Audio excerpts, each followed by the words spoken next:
Sriram capital TNPL 2025ல இன்னைக்கு Lyca கோவேக்கிங்ஸ் தன்னோட முதல் வெற்றியை பதிவு பண்ணியிருக்காங்க. சாதாரண வெற்றி கிடையாது, 67 ரன்ஸ் வித்தியாசத்தில் NRKக்கு எதிராக ஒரு வெற்றி. அண்ட் அந்த வெற்றிக்கு காரணமான இரண்டு பேர் நம்மளோட இருக்காங்க. We have Guru Raghavendra and Diwakar. First of all ரெண்டு பேருக்குமே எங்களோட வாழ்த்துக்கள். முதல் வெற்றி, how you feeling about it? ஆக்சுவலாக ஃபர்ஸ்ட் ஆஃப் ஆல் தேங்க்ஸ் சொல்லணும். ஆக்சுவலாக நான் யூனிவர்ஸ்க்கு ஃபஸ்ட்டு முதல்ல தேங்க்ஸ் சொல்லணும். ஆக்சுவலாக நான் ரொம்ப யூனிவர்ஸை தான் ரொம்ப நம்பினேன், 200% நம்பிக்கை வச்சுருந்தேன். ஸோ ஃபஸ்ட்டு யூனிவர்ஸ்க்கு தேங்க்ஸ் சொல்கிறேன். நெக்ஸ்ட்டு என்னை பேக் பண்ண கேப்டனுக்கும் மேனேஜ்மெண்ட்டுக்கும்.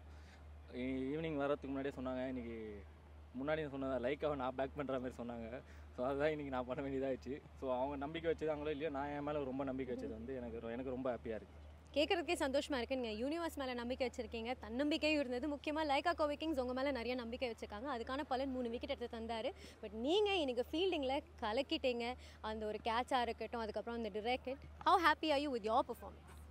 சூப்பர் ஹாப்பியாக இருக்கேன். ஏன்னா பேட்டிங்கில் கான்ட்ரிபியூட் பண்ண முடியல, அதை சீக்கிரமாக அதுலேருந்து வெளியே வந்துட்டு ஃபீல்டிங்கில் அட்லீஸ்ட் என்ன பண்ணலாம் டீமுக்கு அப்படின்னு யோசிச்சு அதில் 100% எஃபர்ட் போட்டுட்டு இருந்தேன். தேங்க்ஃபுல்லி இன்றைக்கி எல்லா கேட்சும் பிடிச்சிட்டேன். 200% எஃபர்ட் போட்டிருக்கீங்க. யூஸ்வலாக வந்து லைகா கோவேக்கிங்ஸ்க்கு நீங்கள் தான் வந்து பயங்கரமான கேட்ச் பிடிச்சி தருவீங்க. இன்றைக்கி அவர் ஃபார் அ சேஞ்ச் உயிரை கொடுத்து கேட்ச் எல்லாம் பிடிச்சிருக்காரு. அவரோட பர்ஃபார்மன்ஸ் நீங்கள் எப்படி கணிக்கிறீங்க? ஆக்சுவலாக ரன்னு அவன் இன்னைக்கு பேட்டிங் ஆடாதனால சரி, அவன் 200% ஃபீல்டிங்கில் கொடுக்கணும்னு நினச்சிருந்தான். பட் ஆனால் எல்லா மேட்சும் நான் உள்ளே போகும்போது ஃபீல்டிங்கில் வந்து நான் இன்றைக்கி பெஸ்ட் கேட்ச் பிடிக்கணும், டோர்னமெண்ட்டோட பெஸ்ட் கேட்ச் பிடிக்கணுன்ற மைண்ட் செட்டில் தான் போவேன்.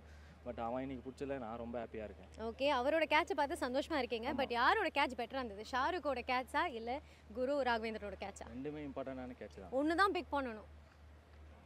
ஏன் இங்கே நின்றுட்டு இருக்காரு? இல்லை, அவர் வந்து ஐபிஎல்லாம் ஆன நிறைய எக்ஸ்பீரியன்ஸ் இருக்கும். ஸோ அது அவ்வளோ எனக்கு பெருசாக தெரியல. ஸோ இவன் ஃபஸ்ட் இயர் ஆக்சுவலாக ஆடுறது. ஸோ அதனால் இதுதான் எனக்கு. Okay, super. அஃப்கோர்ஸ் உங்கள் ரெண்டு பேரோட பெர்ஃபார்மன்ஸ் பற்றி பேசியாச்சு. பட் லைகா கோவேக்கிங்ஸ்க்கு ரொம்ப முக்கியமான ஒரு ஆட்டமாக இருந்தது. ஏன்னா still in contention for the playoffs டோர்னமெண்ட்டில் இன்னும் இருக்கீங்க. ஸோ ஓவராலாக டீமோட மூட் எப்படி இருக்குது? ஆக்சுவலாக லைக்காவோட ஒரு கோ டு மோட்டோவே என்னென்னா, எப்பயுமே யாரையுமே கிரிட்டிசைஸ் பண்ண மாட்டாங்க. எப்பயுமே டீமாக இருப்போம், யாரையுமே தனியாக விட மாட்டோம், டீமாகவே விளையாடுவோம். ஸோ அதனால் என்ன தான் அந்த விக்ட்ரி சின்ன சின்ன மிஸ்டேக்ஸ்னால போனாலுமே எங்களுக்குள்ளே எல்லாருக்குமே ஒரு பிலீஃப் இருக்குது, ஸ்லைட்டஸ்ட் சான்ஸ் இருந்தாலும் உள்ளே வரலாம் அப்படின்னு. ஸோ அந்த பாசிட்டிவ் என்விரான்மெண்ட்னால தான் சேர்ந்து ஒரு நல்ல விஷயம் நடக்குது. லைக் லோக்கியோட இன்றைக்கி 90 ரன்ஸ் ஆகட்டும், ஷாருக்னோட கேமியோ, இவன் வெயிட் பண்ணிட்டே இருந்தான் ஒரு வருஷமாக சான்ஸ்க்கு, இவனோட 3 விக்கெட்ஸ், புவி நியூ பால் சான்ஸ் கிடைக்குது. ஸோ சின்ன சின்ன விஷயம் எல்லாமே அது ஒரு நியூ டீம்னால டக்குன்னு அமையலை. ஹோப்ஃபுல்லி இதுக்கப்புறம் நாங்கள் இந்த மொமெண்டம் கேரி பண்ணுவோம். நம்புறோம். Super. All the very best to both of you. Thank you.